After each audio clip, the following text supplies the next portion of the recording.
Hi kids, welcome back. Today we're going to be reading chapter 9 of Number of the Stars, and it's titled, Why Are You Lying? Anne-Marie went outside alone after supper. Through the open kitchen window, she could hear Mama and Ellen talking as they washed the dishes. Kirsty, she knew, was busy on the floor, playing with the old dolls she had found upstairs.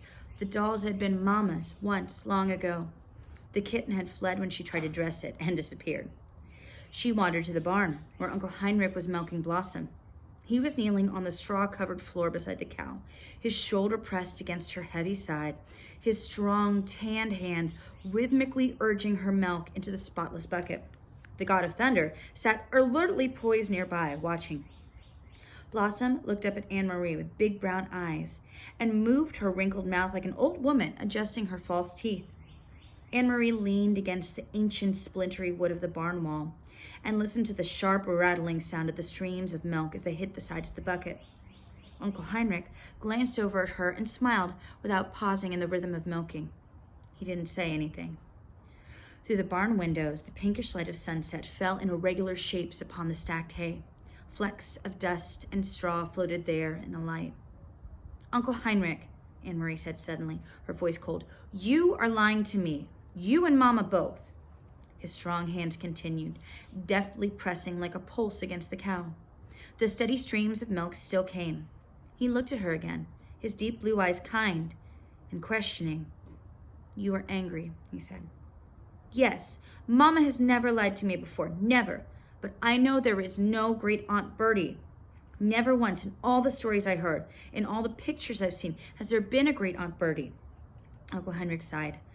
Blossom looked back at him as if to say, almost done, and indeed the streams of milk lessened and slowed. He tugged at the cow gently but firmly, pulling down the last of the milk. The bucket was half full, frothy on the top. Finally, he set it aside and washed the cow's udder with a damp, clean cloth. Then he lifted the bucket to a shelf and covered it. He rubbed the cow's neck affectionately. And last he turned to Anne-Marie as he wiped his own hands on the cloth. How brave are you, little Anne-Marie? He asked suddenly. She was startled and dismayed. It was a question she did not want to be asked. When she asked it of herself, she did not like her own answer. Not very, she confessed, looking at the floor of the barn. Tall Uncle Heinrich knelt before her so that his face was level with hers. Behind him, Blossom lowered her head, grasped a mouthful of hay in her mouth, and drew it in with her tongue. The kitten cocked its head, waiting, still hoping for the spilled milk. I think that is not true, Uncle Heinrich said. I think you are like your mama, and like your papa, and like me, frightened but determined. And if the time came to be brave, I am quite sure you would be very, very brave. But, he added, it is much easier to be brave if you do not know everything. And so, your mama does not know everything, neither do I. We only know what we need to know. Do you understand what I am saying? He asked, looking into her eyes. Anne-Marie frowned. She wasn't sure. What did bravery mean? She'd been very frightened that day not long ago, though it seemed far in the past, when the soldier had stopped her on the street and asked questions in his rough voice. And she had not known everything then. She had not known that the Germans were going to take away the Jews. And so, when the soldier asked, looking at Ellen that day, what is your friend's name? She had been able to answer him, even though she was frightened. If she had known everything, it would have not been easy to be brave. She began to understand just a little. Yes, she said to Uncle Heinrich. I think I understand. You guessed correctly, he told her. There is no great Aunt Bertie, and never has been. Your mama lied to you, and so did I.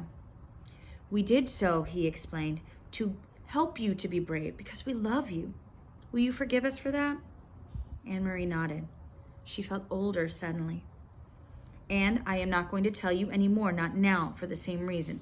Do you understand? Anne-Marie nodded again. Suddenly, there was a noise outside. Uncle Heinrich's shoulders stiffened. He rose quickly and went to the window of the barn, stood in the shadows and looked out. Then he turned back to Anne-Marie.